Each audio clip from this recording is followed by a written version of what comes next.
Laboratorios MAR tiene el agrado de presentar este evento científico.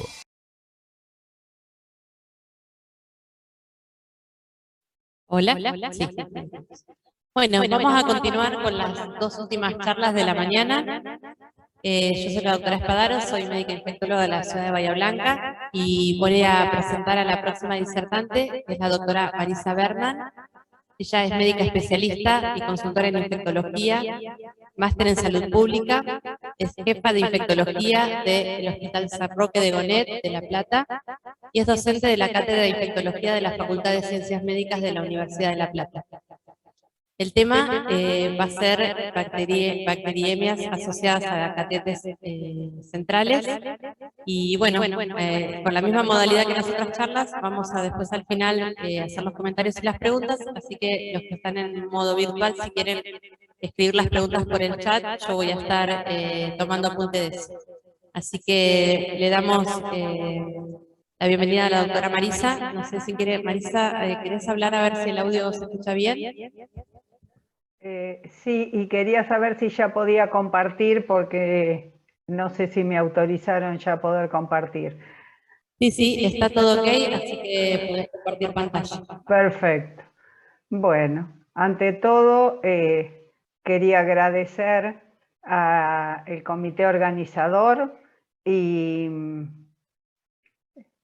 feliz de compartir esta charla con una serie de colegas a quienes aprecio tanto en lo personal como en lo profesional y de haber escuchado charlas excelentes previamente a esta.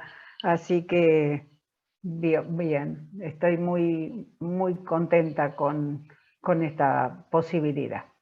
El tema que me solicitaron fue hablar sobre las infecciones asociadas a catéteres vasculares, por supuesto, incluidas las bacteriemias, y las estrategias para prevenirlas, considerando las nuevas evidencias que fueron evaluadas por la Sociedad Americana de Epidemiología en Cuidados de la Salud, la Sociedad Americana de Enfermedades Infecciosas y la Asociación de Profesionales en el Control de Infecciones en la última revisión del año 2022. Con respecto a cómo lo vamos a organizar la charla, vamos a hacer una brevísima introducción sobre epidemiología y determinantes patogénicos de las infecciones, y luego vamos a hablar sobre las medidas de prevención estándar y cuáles son las nuevas sugerencias y, por supuesto, cuestiones aún no resueltas en relación a estas infecciones. Tenemos en la mayoría de las instituciones la utilización de catéteres vasculares centrales, sean de corta duración, que se considera menos de un mes, o los permanentes o de larga duración, cuando se utilizan más de un mes, y tenemos una serie de variedades en cuanto a los que pueden utilizarse tanto a nivel arterial como venoso, para específicamente hemodiálisis, aquellos que son centrales pero se colocan a través de una vía periférica, y en el caso de los permanentes, aquellos que se colocan en general a través de una cirugía para que queden cubiertos con piel.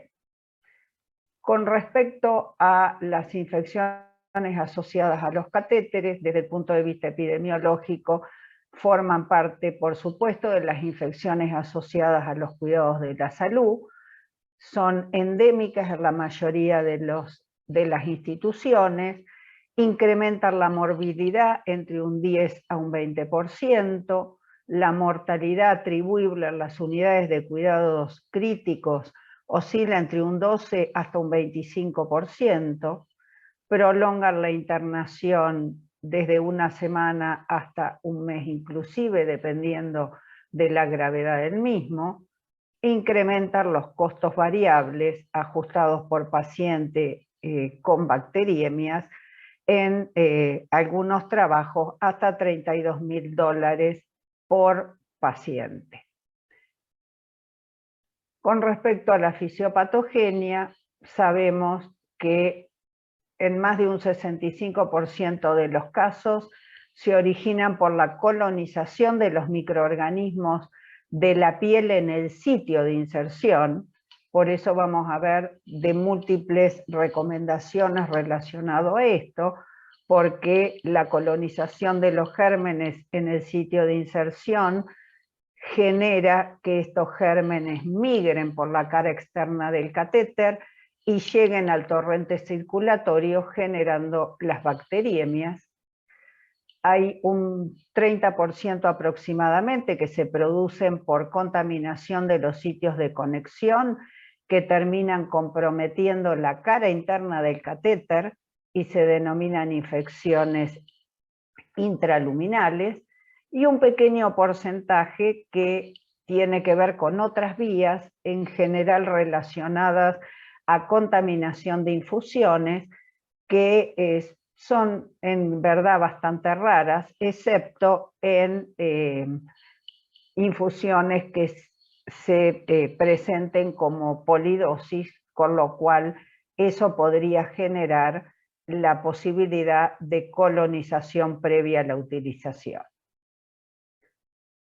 Hay determinantes patogénicos que están directamente relacionados al tipo de catéter, como al material con el cual están elaborados, hablando fundamentalmente de las diferencias entre lo que suele suceder con materiales que son menos flexibles y que suelen generar mayor riesgo de ruptura o dobleces en la superficie del catéter versus los siliconados, que en general son extremadamente flexibles y suelen tener menos riesgo de estas patologías.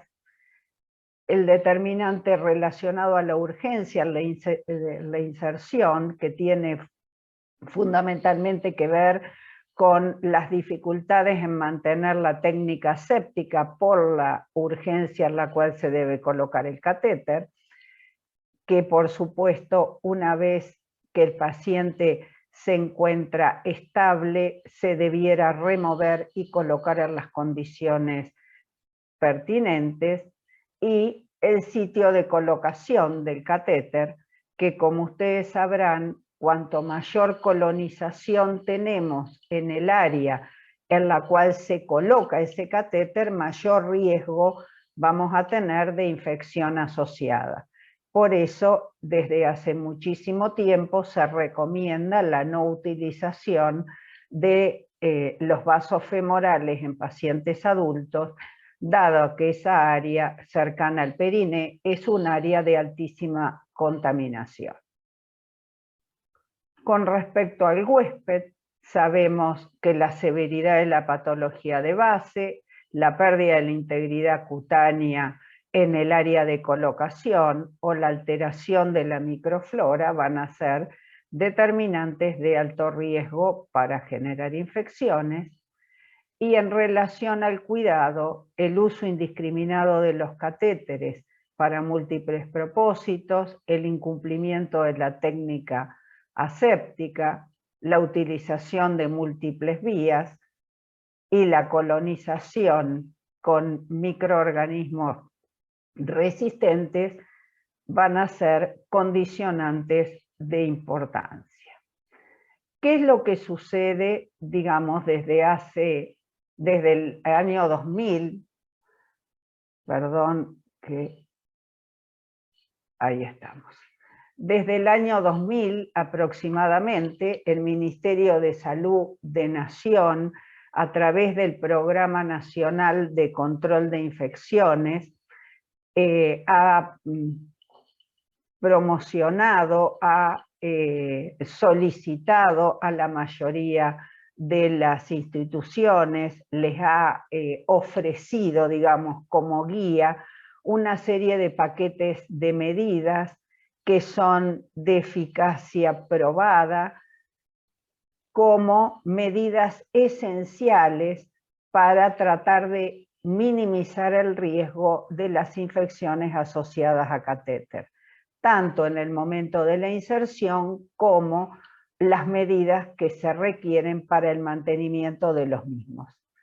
Estas medidas, que son, como su nombre lo indica, muy básicas y esenciales, tienen que ver fundamentalmente con la higiene de manos, las precauciones de barrera durante la inserción, la antisepsia de la piel con determinados agentes antisépticos de base alcohólica, y lo que decíamos anteriormente con respecto a la inserción, tratar de evitar áreas que tengan alto índice de contaminación, como puede ser la zona femoral.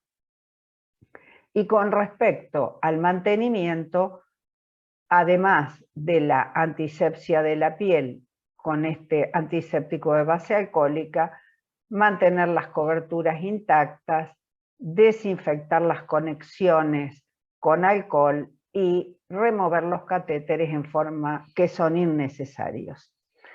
Con respecto a las coberturas, si la recomendación es usar en principio todo lo que sean apósitos transparentes, pero si usaran gasas, tenemos que saber que se deben remover cada 48 horas esas gasas, se deben hacer recambio, y si se utilizan sistemas transparentes, se recambian cada semana, y cuando en el caso tanto de las gasas como del apósito, si hubiera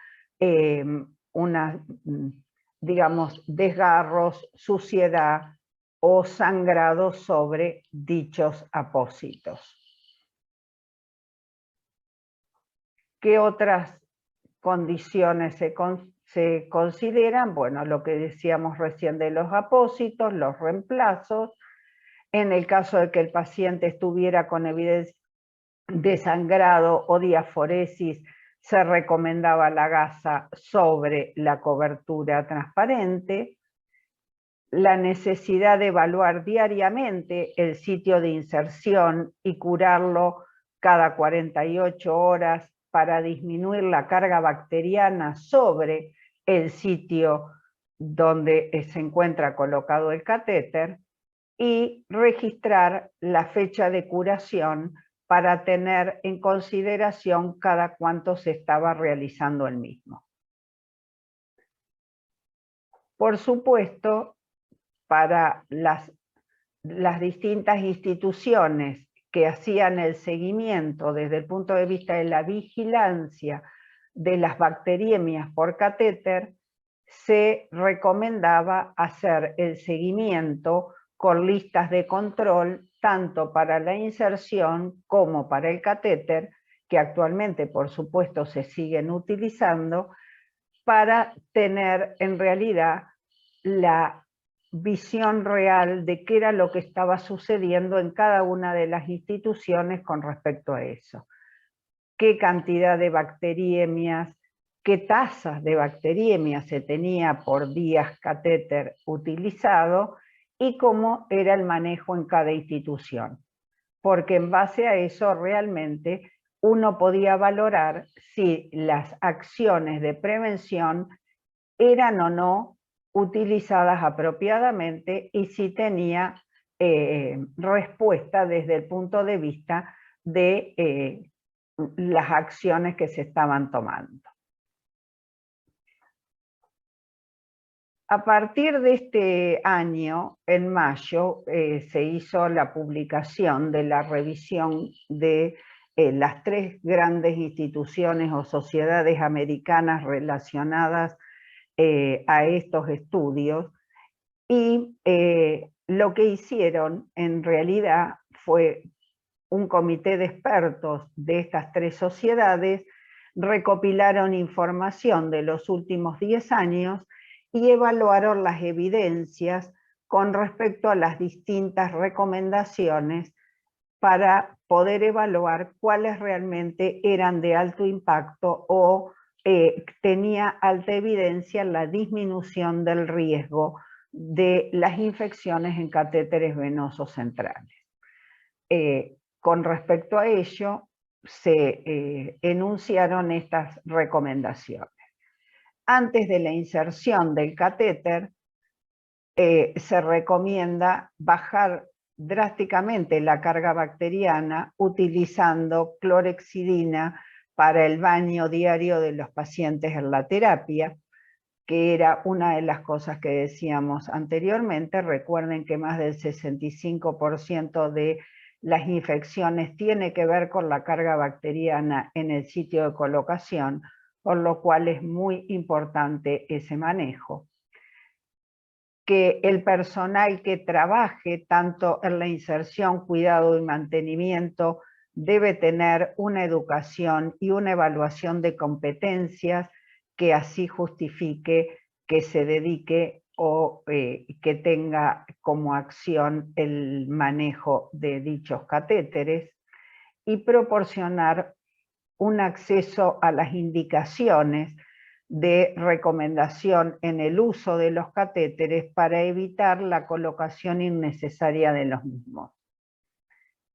En relación a la inserción en sí misma, tenemos la utilización de guías ecográficas para la inserción del catéter, que esto fue revisado en realidad ya en el 2015, donde se demostró que la utilización de guía ecográfica para la colocación de catéteres, fundamentalmente yugular y subclavio, disminuía en más de un 70% el riesgo de infecciones asociadas y de trombosis, y mejoraba en más de un 50% la inserción en en el primer intento de colocación. Además del baño general del paciente, la utilización de antiséptico de clorhexidina en base alcohólica para la preparación del paciente previo a la colocación, implementar una lista de verificación para garantizar el cumplimiento de las prácticas de prevención para evitar las infecciones en el momento de la inserción, que esto tiene que ver fundamentalmente con los cuidados que debe tener el profesional en el momento de colocación, que siempre debe acompañarse de otra profesional en la asistencia, que debe utilizar todas las medidas de barrera.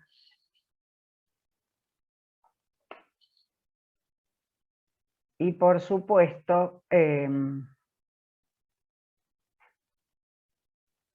utilizar un kit de colocación con todos los materiales que sean necesarios para el momento de la inserción.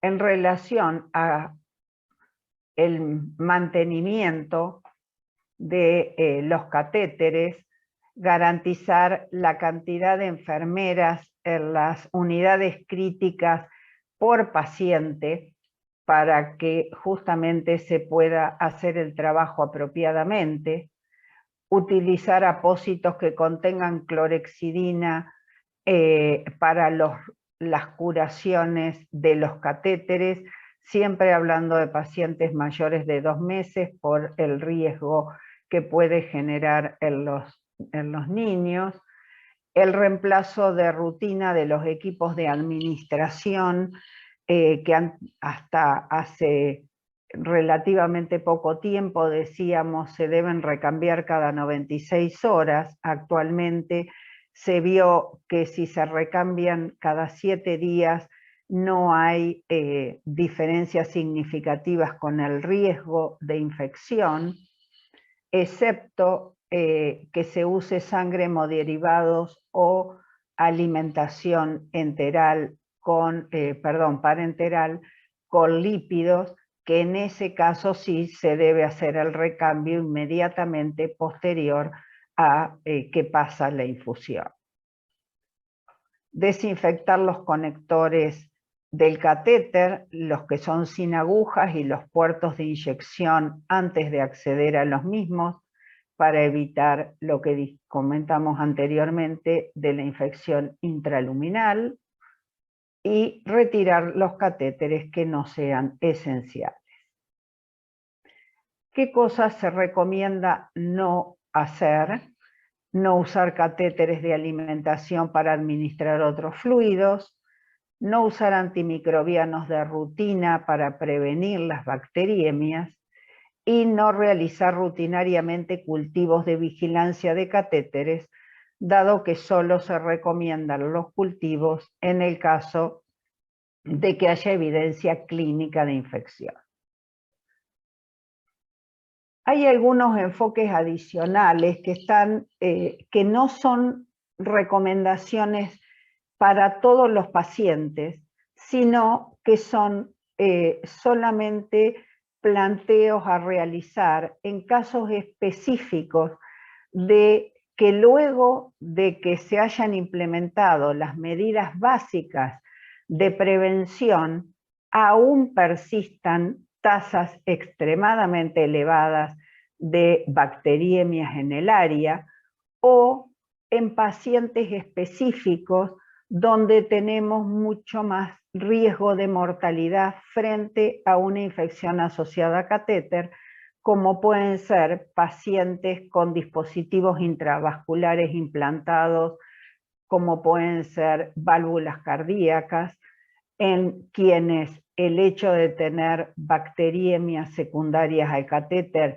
podría llevar a endocarditis con mayor riesgo de muerte, o pacientes que tienen accesos venosos limitados y antecedentes de bacteriemias recurrentes, o pacientes en hemodiálisis que también tienen antecedentes de bacteriemias recurrentes. En este caso, o en estos casos en particular, uno podría llegar a plantear utilizar catéteres impregnados con antisépticos o antimicrobianos, que han tenido una alta evidencia en pacientes adultos y moderadas en pacientes pediátricos, o utilizar terapias de bloqueo antimicrobiano.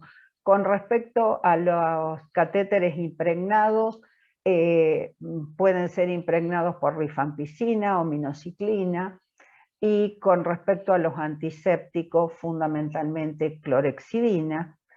Uso de terapia de bloqueo antimicrobiano para catéteres de largo plazo, como dijimos anteriormente, todos aquellos en general implantables. Usar factor activador del plasminógeno tisular recombinante para evitar tanto las infecciones como las trombosis en pacientes sometidos a hemodiálisis a través de catéter venoso central. Usar ungüentos antimicrobianos en el sitio de inserción de catéteres de hemodiálisis, como puede ser la mupirocina. Usar protectores de puertos o tapas de conectores que contengan antisépticos, y utilizar equipos de infusión o acceso vascular para reducir las tasas de bacteriemia. Cuando hablamos de equipos de infusión, hablamos de un grupo específico de enfermería dedicado a la colocación y manejo de estos catéteres. Por supuesto que estos enfoques adicionales no tienen recomendación 1A, porque no es recomendación universal. Es recomendación específica en casos específicos donde ya describimos cuáles serían. Algunas cuestiones no resueltas relacionadas a las infecciones por catéter, que tienen que ver fundamentalmente con el uso rutinario de conectores sin aguja como medida preventiva de las bacteriemias, que por supuesto el planteo con todas estas cuestiones es que tienen que ser evaluadas en forma muy específica por el equipo de control de infecciones de cada institución para poder analizar costo-beneficio de cada una de ellas, porque en muchas instituciones ni siquiera se puede utilizar clorexidina en base alcohólica porque no está disponible. Hablo de varias instituciones públicas en nuestra provincia, con lo cual o fallamos en la higiene de manos o fallamos en cuestiones básicas de prevención. Entonces, cuando uno hace estos planteos es simplemente llevar el conocimiento de las actualizaciones, pero no siempre se pueden llevar a cabo y no siempre cuando uno analiza costo-beneficio corresponde que uno los pretende implementar en sus áreas de trabajo. Otras cuestiones no resueltas es si se debe realizar vigilancia de otro tipo de catéteres, además de los catéteres venosos centrales, si correspondería, dependiendo de la institución, hacer vigilancia de catéteres periféricos o de catéteres arteriales. El planteo con respecto a los apósitos transparentes que no tienen clorexidina, que son los estándar con respecto al riesgo de bacteriemia. ¿Por qué? Porque se considera que los apósitos transparentes sin agregado de antiséptico genera mayor humedad en el área, mayor replicación de gérmenes y en definitiva podría llegar a tener un efecto contrario al propuesto. Más allá de poder visualizar apropiadamente la inserción del catéter, probablemente tendríamos mayor riesgo de que se infecten que si usamos una gasa apropiadamente, digamos, cubierta, antes que un apósito sin uso de antimicrobiano. El impacto del uso de productos a base de clorexidina en la generación futura de resistencia a la clorexidina también es una cuestión no resuelta. La fijación de los catéteres sin suturas como medida de disminución del riesgo de las infecciones por catéter, dado que las suturas son generadoras potenciales de infección a nivel de la piel. Y otra de las cuestiones que se plantea es si en el caso de utilizar tapones que contengan antisépticos, si es necesario desinfectar los conectores en el caso de tener estos tapones que ya de por sí contienen antisépticos. Con respecto a eventual tratamiento empírico de las bacteriemias por catéter, por supuesto siempre se debe considerar la epidemiología de la institución, la gravedad del cuadro y si el paciente previamente estaba colonizado con algún germen multiresistente. Con respecto a cómo se debieran evaluar todas estas medidas, la idea es que uno debiera iniciar conociendo la realidad de su institución, haciendo en principio una vigilancia activa de las bacteriemias asociadas a catéter venoso central, de este modo tener claramente determinada cuál es la tasa de infecciones que tienen, fundamentalmente en las áreas críticas, que es donde con mayor impacto se producen estas patologías. Implementar siempre las medidas de prevención esencial, que son las que comenté previamente, recomienda el Ministerio de Salud a través del Programa Nacional de Prevención y Control de Infecciones. y en base a eso analizar los resultados y evaluar si hay necesidad, dependiendo de las tasas propias y de la calidad de pacientes que asiste cada institución, medidas adicionales con respecto a la prevención. Bien, les dejo la bibliografía consultada y le agradezco su atención, y a su vez le presento a parte del equipo de control de infecciones de nuestra institución. Muchas gracias.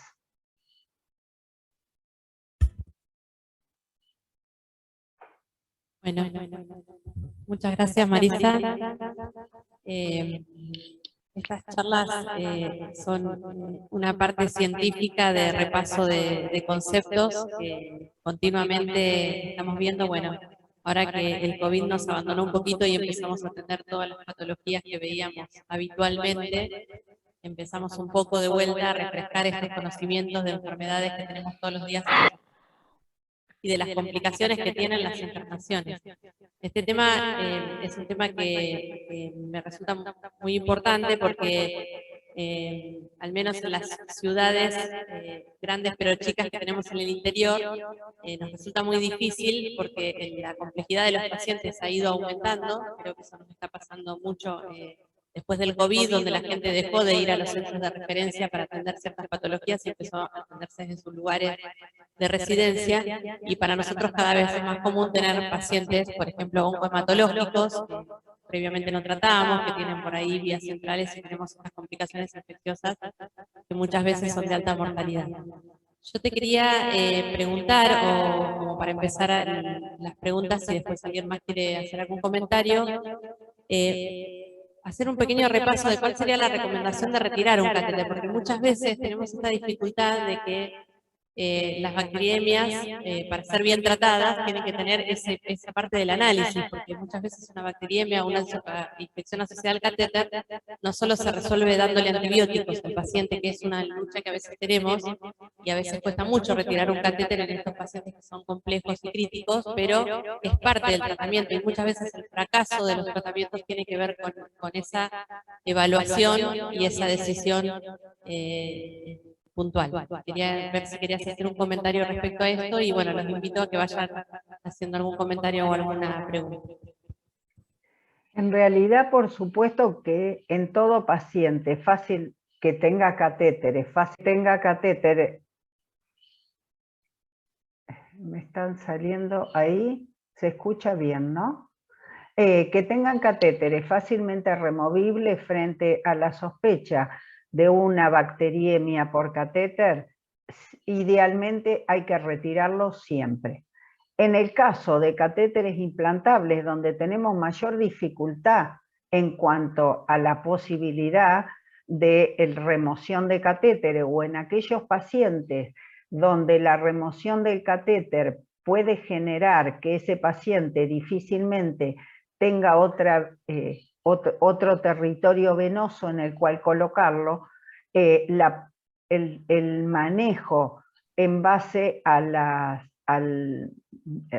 decisión de tomar retrocultivos versus cultivo periférico es lo que nos da prácticamente la certeza de cuando tenemos el catéter comprometido y donde tenemos que tomar en general la decisión de removerlo. No es, digamos, no debiéramos mantener un catéter colocado cuando tenemos una infección activa de ese catéter. Porque si bien es cierto, hay recomendaciones de que podemos hacer LOC con antibiótico, el riesgo en pacientes de alto riesgo no siempre nos va a permitir poder realizarlo con seguridad. O sea, la recomendación en general es que uno debiera removerlo, no mantener el catéter. No sé si es lo que querías preguntar o interpreté otra cosa. Exactamente eso, y a veces las discusiones son un poco más difíciles cuando son catéteres permanentes, y ni que hablar de los pacientes en diálisis, que a veces tienen catéteres y tienen pocos accesos, pero pasa también frecuentemente en pacientes como por ejemplo los oncohematológicos que tienen múltiples invasiones, que cuando tenemos un cuadro de bacteriemia y queremos retirarle el catéter, se resisten un poco porque no quieren invadir al paciente, porque son pacientes que están muy sufridos por la patología que están transitando, y es una discusión frecuente que los infectólogos tenemos que tener en la práctica diaria. Y es tan importante como saber qué germen los genera y qué antibiótico le vamos a dar. Muchas veces terminamos dándole antibióticos a un paciente, no se hace una adecuada remoción del catéter y tienen o recaídas o reinfecciones por la misma vía. Acá lo preguntan en el chat, ¿cuál es la sugerencia para aquellos lugares donde no tienen disponible la clorhexidina para la higiene, tanto en la inserción de los catéteres como del mantenimiento? Si se puede reemplazar, puntualmente preguntan si se puede reemplazar por alcohol iodado o cuál es la sugerencia. Es que en realidad la mayoría de las instituciones utiliza alcohol iodado o yodo povidona o alcohol. Esa es la realidad, porque la gran mayoría de los centros no tiene disponible clorhexidina en base alcohólica, que es en realidad el que está recomendado en toda la bibliografía, porque es el que tiene mayor poder residual con respecto a disminución en la flora. Por eso ha demostrado claramente la diferencia y que es francamente mejor como antiséptico para, tanto para la colocación como para el mantenimiento de los catéteres. Uno debiera insistir en solicitarlo. Ahora, sabemos de las dificultades porque, por ejemplo, en mi institución yo no tengo clorhexidina en base alcohólica para el manejo de los catéteres. Trabajamos con yodo povidona, porque no logramos tener disponibilidad en forma permanente. Por ahí tenemos en forma ocasional, pero no en forma permanente. Es lo que uno, desde el Comité de Control de Infecciones, debe solicitar siempre. Ahora, la realidad es que no siempre se logra, fundamentalmente en instituciones públicas, por lo menos en mi experiencia. ¿Alguien quiere hacer algún comentario, alguna pregunta?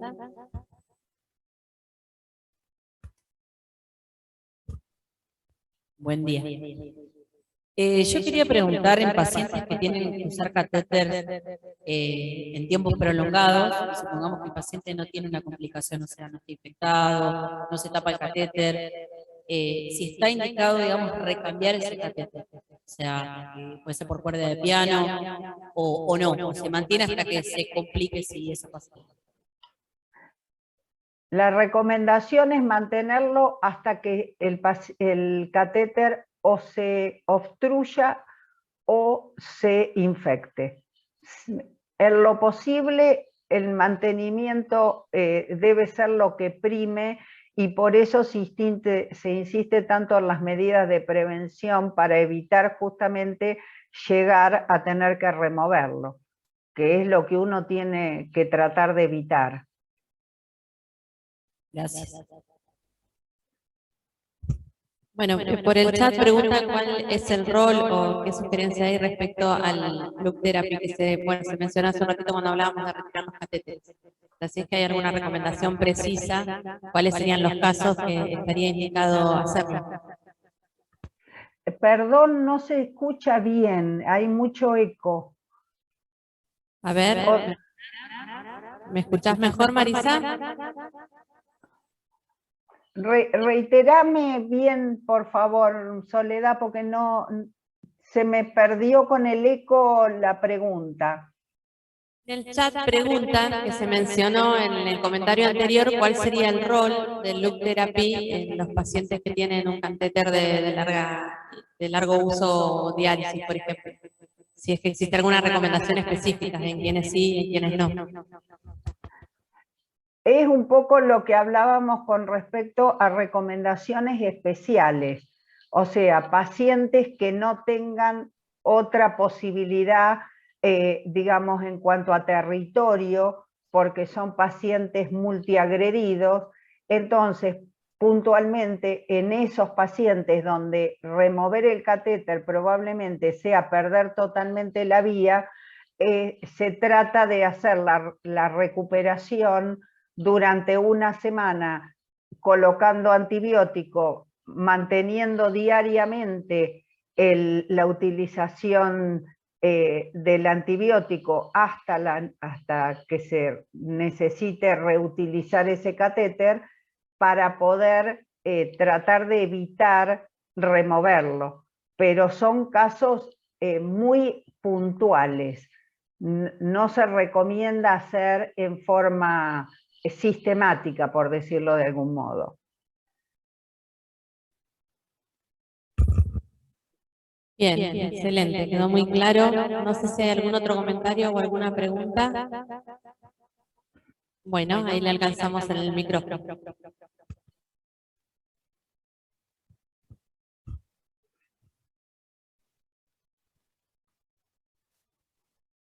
Hola, buen día. Bueno, gracias por la charla, excelente.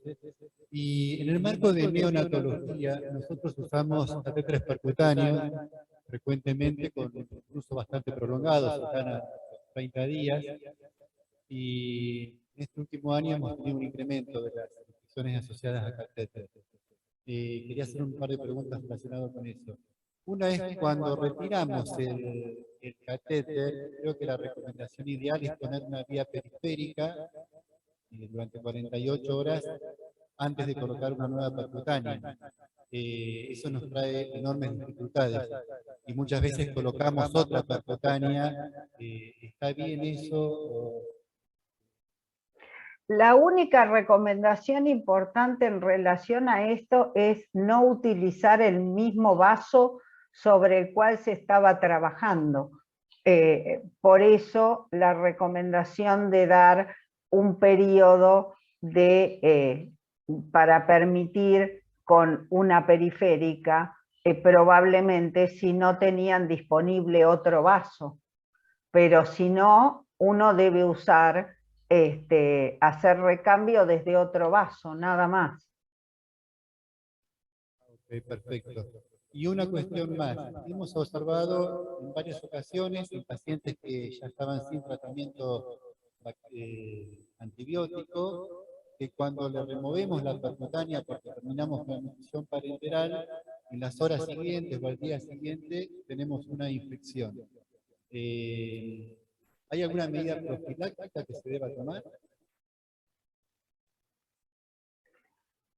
Cuando ustedes le remueven la percutánea sin proceso infeccioso, o sea, usted dice, le remuevo una percutánea porque ya no lo necesito y detecto después de 24 horas una infección. ¿Esa es la pregunta? Esa es la pregunta. La verdad que no sabría qué contestarle con respecto a eso, porque digamos, parecerían ser cosas no relacionadas, al menos que en la maniobra de remoción del catéter se haya infringido alguna conducta, digamos, de conducta antiséptica con respecto a cómo manejarse. O sea, que hayan manipulado mal, sin lavado de manos, o sea, pero si no, no debiera, no tendría, parecería no tener relación. Y la última, en relación a retirar estas vías percutáneas en pacientes que no están con infección, ¿debemos cultivar la punta de los catéteres en el caso de que aparezca algún germen y hay que tomar alguna conducta? No, la recomendación es solamente cultivar cuando hay clínica de proceso infeccioso. No hacerlo como sistemático para ver si hay o no colonización.